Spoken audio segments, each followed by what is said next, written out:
시청자 여러분 안녕하십니까. 시사진단의 정인수입니다. 최근 정부가 국내 서비스 산업 육성을 위해 해외 환자 유치와 의료기관 해외 진출을 포함한 보건복지 규제 완화 대책을 내놨습니다. 이번 대책이 메디시티를 표방하는 대구에 어떤 영향을 미칠 것인지 관심이 높아지고 있죠. 오늘 시사진단에서는 대구시가 추진 중인 의료 관광을 비롯한 의료 산업들을 점검해 보겠습니다. 오늘 출연자를 소개해 드리겠습니다. 최운백 대구시 첨단의료산업국장입니다. 네. 민복기 대구광역시 의사회 공보이사 나왔습니다. 네. 최병년 영남대 의료원장입니다. 안녕하세요. 네. 은재식 우리복지시민연합 사무처장입니다. 네, 반갑습니다. 네, 이렇게 나와주셔서 감사합니다. 네.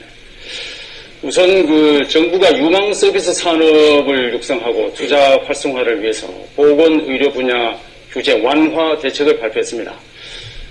최근 발표한 이 대책이 메디시티를 표방하는 대구에 어떤 영향을 미칠지 관심이 높아지고 있습니다. 또 실제 효과는 또 어떨지 또 궁금하기도 합니다. 우선 이 의료 분야 규제 완화 대책 내용부터 한번 소개해 주시죠, 최 국장님. 예, 이번 정부 대책은 고용 없는 성장 등 제조업의 성장이 지금 한계가 있는 그런 상황에서 정부에서는 일자리 창출 효과가 높고 성장 가능성이 높은 보건 의료라든가 교육이라든가 소프트웨어 같은 7대 서비스 산업을 육성하고자 지금 마련한 것으로 알고 있습니다. 네. 특히 보건 의료 서비스 분야 같은 경우는 의료법인이 부대 사업을 목적으로 하는 자법인을 설립한다든가 투자 개방형 외국법인의 어떤 설립 요건을 완화한다든가 해외 환자 유치를 위해서 국제의료특별법을 제정하는 그런 내용 등을 주요 내용을 지금 하고 있고요. 우리 지역의 경우에서는 비자 발급 완화와 같은 어떤 정책들은 우리 의료 관광 활성화에 직접적으로 도움이 될 것으로 지금 예상을 하고 있고요. 그리고 보험사와의 연계를 통한 어떤 해외 환자 유치라든가 그리고 해외 의료진에 대한 어떤 연수 지원 프로그램이라든가 이런 부분들은 그동안 대구시에서도 자체적으로 노력해 왔던 부분이기 때문에 좀 더 활성화될 수 있을 것으로 생각합니다.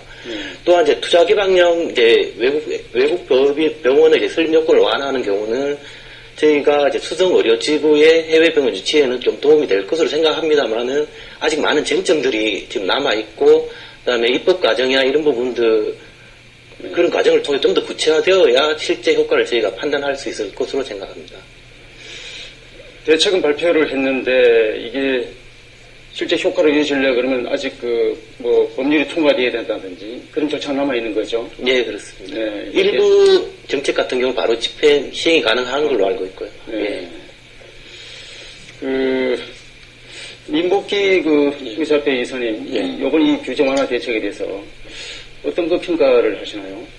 저희들 대한의사협회에서는 의료 영리화에 대한 어떤 반대 기조를 계속 유지하고 있습니다. 그러나 대구시 입장에서 봤을 때는 지금 오랜 기간 동안 우리가 의료 관광도시, 의료 산업도시를 준비해 왔기 때문에 여러 가지 발전될 수 있는 가능성이 좀 있다고 보고요. 좀 전에 최운백 국장님 말씀하셨다시피 비자 발급이나 이런 것들이 좀 간소화되면 지역의 의료 관광에 좀 더 많이 도움이 될 수 있고 여러 가지 면세점을 좀 더 확대한다든지 이런 기반 산업을 좀 더 보완할 수 있으면 좋은 기회가 될 수도 있다고 볼 수 있습니다. 네.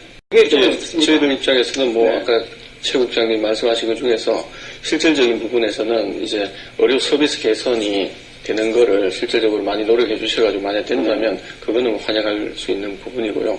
그 다음에 우리 원 차장님 말씀대로 여러 가지 이런 부분이 공공의료 강화에서 혹시나 조금 취약한 부분이 생기거나 이런 거는 안 돼야 될 것 같고 그러나 장기적으로 봤을 때는 우리가 의료 관광도시지만 의료 산업도시를 지향해야지만 앞으로 더욱더 발전할 수 있다고 볼 수 있습니다. 그래서 많은 기업 유치와 향후의 발전 가능성들을 봤을 때는 의료 관광, 물론 관광도 중요하지만 지금은 굉장히 아까 말씀하신 대로 의료에 지금 포커스를 맞춰야지만 우리가 경쟁력을 가져갈 것 같고 거기에 여러 가지 쇼핑이나 관광이 뒤에 부과돼야 되고 결국 장기적으로는 이 산업도시를 표방하거나 의료교육도시가 돼서 실제 동남아나 근거리에 있는 많은 의료인들 그러니까 응급구조사나 소방사나 간호사들도 이 대구에 와서 이 교육을 받을 수 있는 이런 구조를 만들어서 의료 관광도시, 의료 산업도시, 의료 교육도시 이런 것들을 앞으로 대구가